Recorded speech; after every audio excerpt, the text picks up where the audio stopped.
This is the plaintiff, Diego Vargas. He says he's a fashion designer, and he was hired by the defendant to create a Brazilian Carnival costume for a contest, and he won first prize. He foolishly gave the costume to the defendant before getting paid. Now, sure enough, the guy's dodging him. He's suing for $800, the amount he's rightfully owed.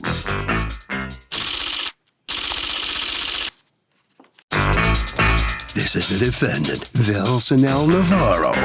He says the plaintiff missed the delivery date for the costume because it wasn't ready and he had to pay $500 on transportation in and out of New York City to pick it up.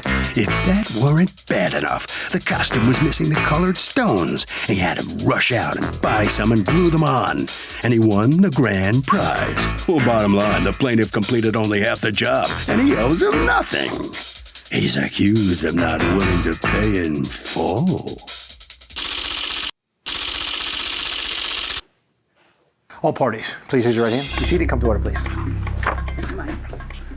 Litigants have been sworn, Your Honor. Thank you. You notice something different in your courtroom? Something different, I can tell you that. Just want to go over there and put it on. All right, Mr. Vargas, you are suing Mr. Navarro for $800, a balance on a costume that you say you rented, not sold to him, that he has not paid for.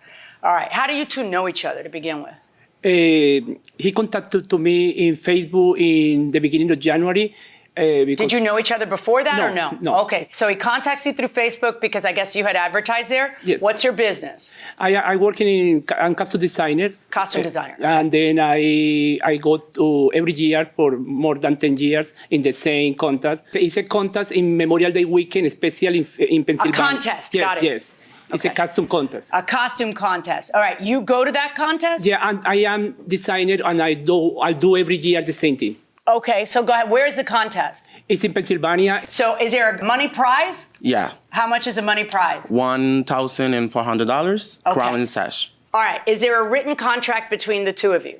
Yeah, the contract it was $1,200 for rented. May I see the contract? No, verbally, and only I had the proof in emails. Okay, I'd like to see the email that proves that it was $1,200 to rent it. Did you think you were buying it? I was supposed to that the costume was mine, but he said that he's gonna rent me. So when you agreed to $1,200, did you know it was rented? No. When did you first learn that he was just renting it to you? When he passed the contest and everything. So it's not until afterwards that he said, give me the costume back, I'm renting it to you, I'm not selling it. Yeah. Okay, when was the contest? The contest was on May.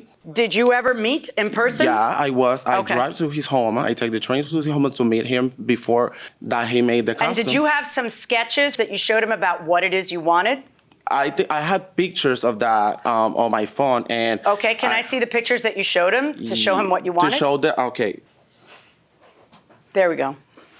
What are those birds? Was that part of the In costume? the picture, yeah, she was on the hand. He has on the hands. This is the final. Is this you? Yeah. Wow. Now, you guys go back and forth and back and forth. He's only paid you how much? 400. Okay, and then the contest is in May. And when did you complete the costume? I complete the costume in the beginning of May, and I asked him, hey, I need the rest of the money. I have the proof here. So he say, don't worry, I'm very responsible person. I will pay you everything, don't worry. So when I came to the Memorial Day weekend over there in the place, he sent me a picture of his phone. He said, the check isn't clear, not clear yet. So I will pay you as soon as I go back from the camping. From the contest? From the contest. So you let him have the costume without paying? I let him to use Why? it because I say... Do you do that all the time? How do you stay in business? No, I trust him, so I say, Why? okay. You never met him before this? He went to my home. He was eating in my home, so I said, don't worry. I helped him with the costume too. I trust him, so I say. How'd that work out? And then he didn't pay me. Yeah. Right. So that was a bad idea, right? Okay. Why haven't you paid him?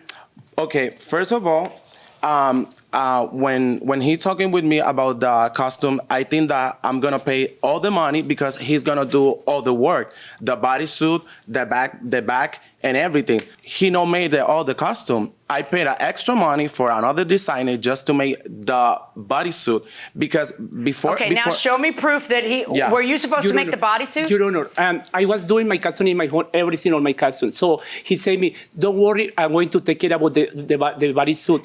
Stop.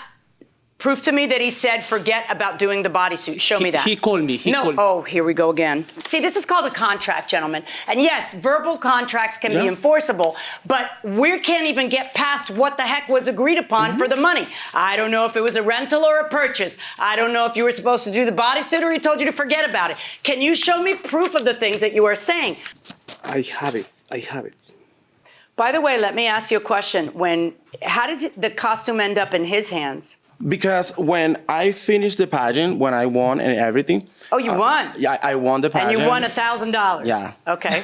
And he texted me that, can you give me the costume? And I say, yes, there's no problem. Give you the costume? Why? It's your costume, you thought. Yeah, I give it to him. What did you give it to him for? But first of all, I have the invoice that I paid the bodysuit and put all the stone and everything. Did you send him the bodysuit? Yeah, I sent the bodysuit that I You sent him your bodysuit? I sent it to him, the bodysuit. I give it to all the pieces. Why did you do that?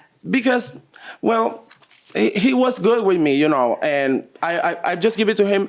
And then we passed like 2 days, and I see my costume on a pageant, and he don't say me anything.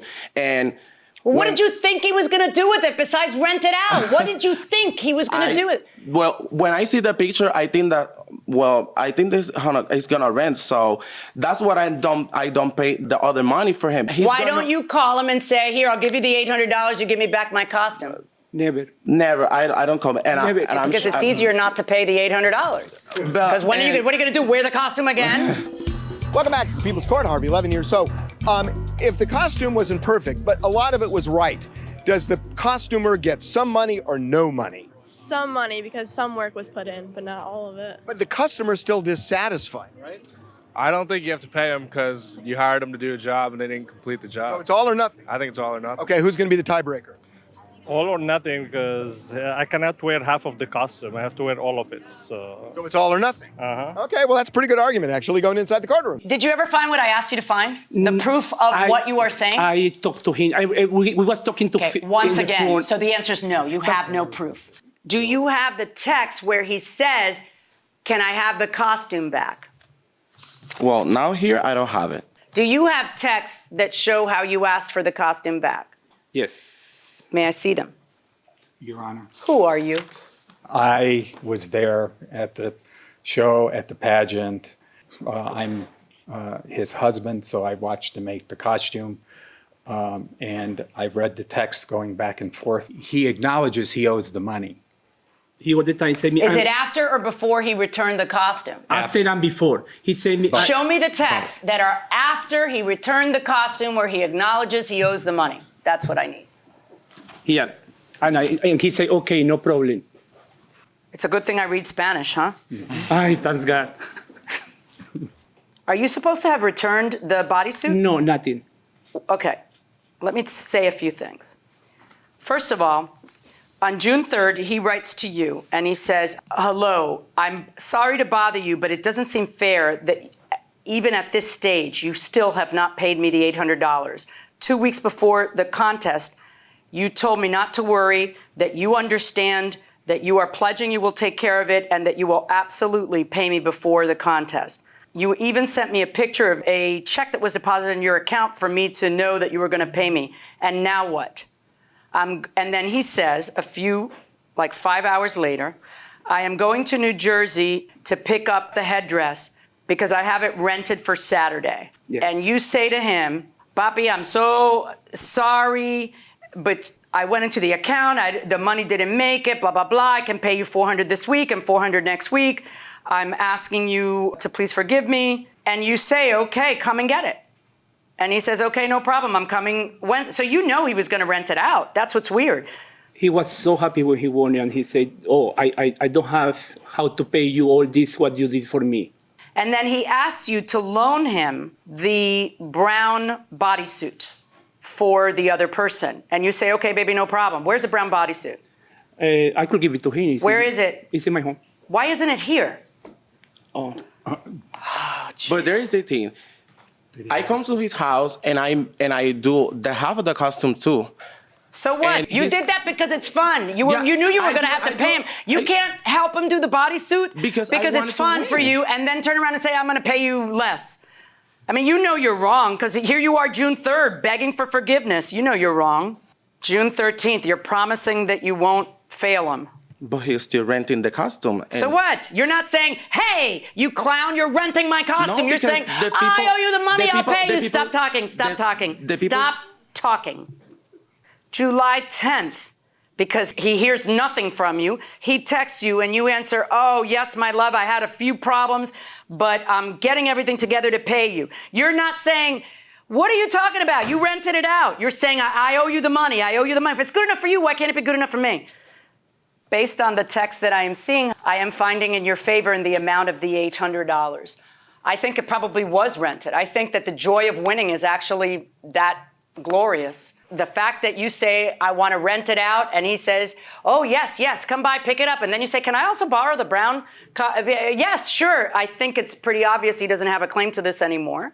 I think it's pretty obvious if a month and a half later, he's still sending you text saying, sorry, I know I owe you the money, instead of, what do you mean you're renting my costume out? I think it's pretty obvious that it was rental.